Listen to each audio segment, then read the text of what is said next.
Hi, I'm Sinead, and I'm here to talk about my experience grieving my daughter, and in the hope that if you are someone that's grieving your child, you can know that you're not alone with many of the feelings that I've experienced and other parents that I've spoken to have experienced. And also, if you're someone that's supporting a loved one who's lost their child, or maybe it's someone else that's significantly close and they're experiencing grief in a way that you don't understand, I'm hoping that this video and my other videos can help you as well understand. Because I'll be honest, before my daughter died, I never knew this type of grief.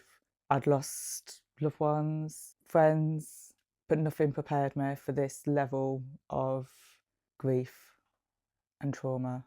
It's been 5 years, and yet the people that surrounded me when my daughter first died have gone. It's been 5 years, but the days and weeks where it's really difficult is difficult, hard.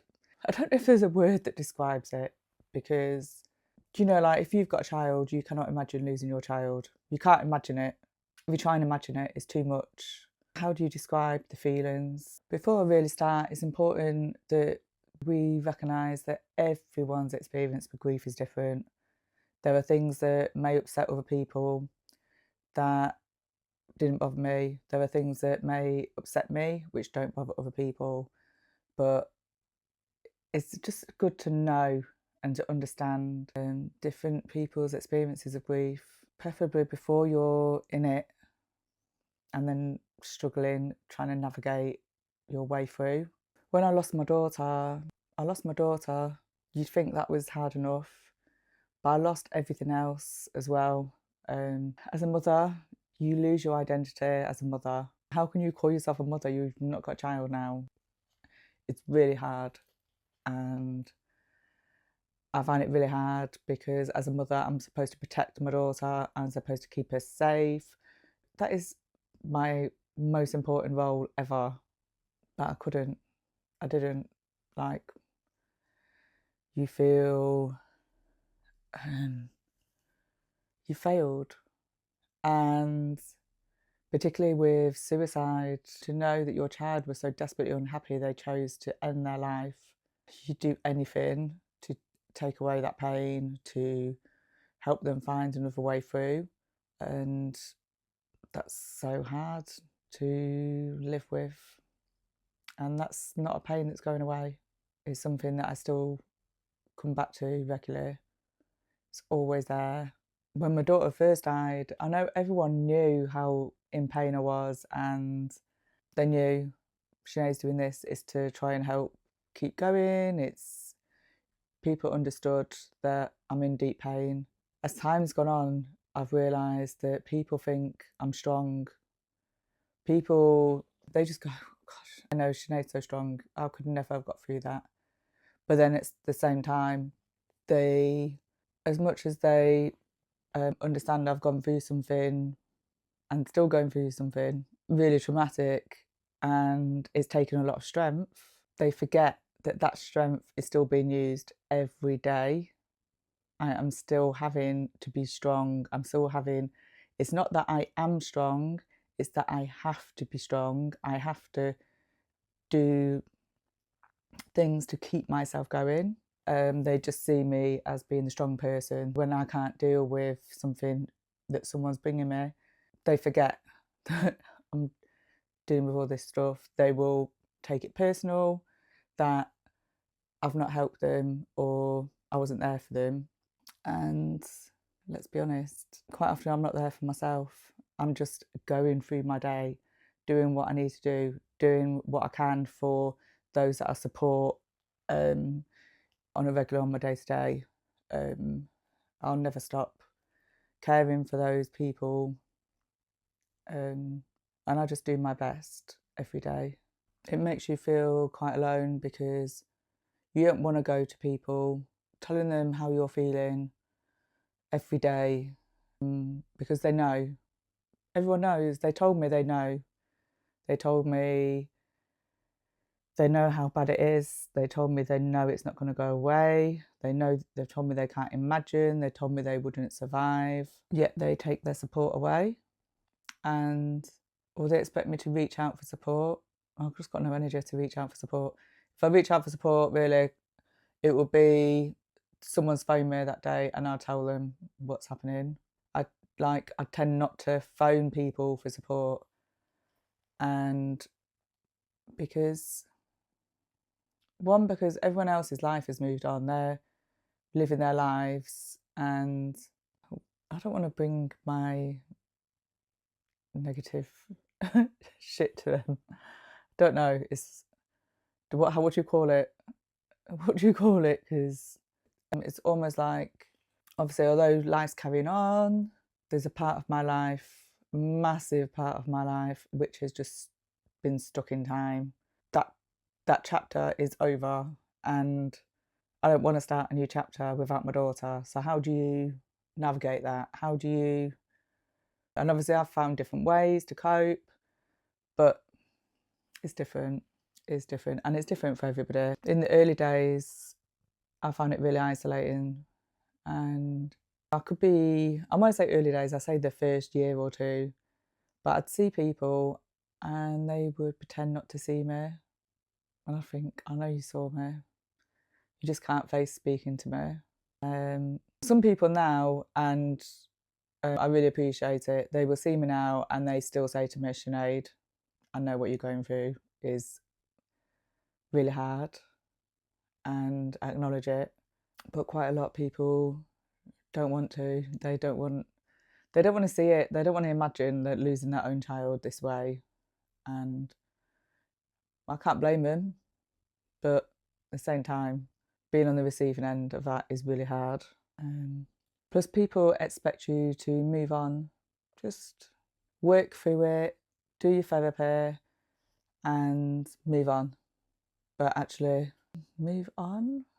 No. I do find moments of joy. I do try and have fun. I do things that I think I will enjoy, but there is nothing that brings me joy in the way that it used to. There are still days that hit harder. There are anniversaries, birthdays. My birthday's coming up. I've arranged for some friends to come round. I don't want anyone saying happy birthday. Happy, it's not. I just want to get through it, and I want some kind of resemblance of, it's been another year, and this is normal. This is what I used to do. It was normal for me to celebrate my birthday, and I'm gonna try and celebrate my birthday. I can't explain celebrating a birthday and your child isn't getting a year older. It's so hard, really, really hard. Some weeks are harder, or some days, and it could just be literally you were at the hairdresser's and the hairdresser asked you have you got any kids, and it's the question's hard to answer because in that split second I go, shall I just lie? And then, but you got a daughter but she died. But then the hairdresser or whoever asked you that question quite often is visibly upset. They feel awkward, they feel like they shouldn't have asked, and it's really hard because it's just a normal thing that everyone says. And it's hard. You don't want to upset other people. But should I lie? Should I lie? Should I say I've got a daughter and not mention that she's dead? Should I just say I haven't got a daughter? It's hard. I'm really glad that I have the support of organisations like Suicide and Co. Papyrus is another good organisation.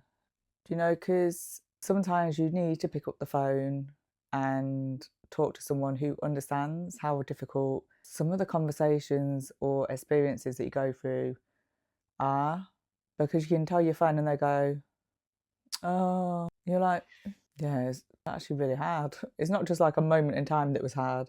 No, actually, it leaves feelings behind, and it can intensify the feelings that you're already experiencing, like worthlessness or abandonment, and not being good enough, failure. You've got all these feelings left behind, and it doesn't take much for someone to poke it a little bit and bring it back to the surface again. And that can be unintentional, but when you're sitting there with it after in the solitude of your home and all you've got is your thoughts and feelings, it can sound quite loud. It really can. I say there are friends that I've lost. Maybe they couldn't be there for me for my grief because of their own feelings, or they just think I should get over it, or shut up, or I don't know. But there's many reasons why people step aside. And with all of it, I'm kind of like, do you know what? I've lost my daughter. The pain and the shit that I'm feeling, like nobody leaving is going to make me feel as like absolutely. As I said, there's not a word for the devastation that was left behind when Diva died. So when other people leave, it's like a minor, and but at the same time, it taps into that not being worthy, not being loved, not being good enough, and I suppose just the feelings. It reminds you how you're feeling anyway towards your child's loss. I think that's why it's important to have professional support as well, that you can tap into when you want to or when you need to just talk through it, because I know I'm not alone. I spoke to another grieving mum the other day who spoke about her birthday and the happy birthdays. Happy.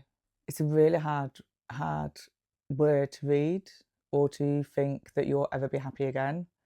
And even like when people say good morning, I'll say morning, because I'll make the best of each day that I possibly can, but it doesn't feel like there'll ever be another good morning. And this is coming from me 5 years on. And don't get me wrong, it's different to how when I was grieving in the first few weeks, first year, it's different. But some of those feelings are still there. The Diva didn't come back in the holidays. She hadn't just gone uni and I was missing her. This is a forever missing my daughter pain, and I still have questions that have gone unanswered. I still have insecurities. I still feel desperately sad and disappointed in myself that I didn't spot things and I wasn't there earlier, and I didn't, yeah, that I didn't follow some of my gut feelings. And but it's difficult. I understand to be kind to myself and not hold too much of this, but it is really tough. I would say if you are grieving or you're supporting someone who's grieving, do have a look at Hub of Hope. They have a website and they also have an app. You can type in what kind of support you're looking for. You can type in what area you live, whether you want online or in-person support, and it's really useful for whatever support you're looking for. And also if you've lost someone by suicide, Suicide and Co are really great on the phone for support and advice, but also they have a really great app called Sidekick, and you can build yourself a little plan, you can find support, you can find podcasts and books that would help you or help those supporting. Because sometimes it's not all about just finding someone to talk to. Actually, the isolation isn't just about having people around you. It's not just that you need people around you. Sometimes it's that you need to feel that you're not alone in the feelings that you're holding, and know that other people are going through those feelings or have had those feelings, and how did they cope? How did they manage it? And you're not going crazy. It's not just you. If you have found this useful, please share it. Look at my other videos, and I hope today you find some peace and some joy in your day. Thank you.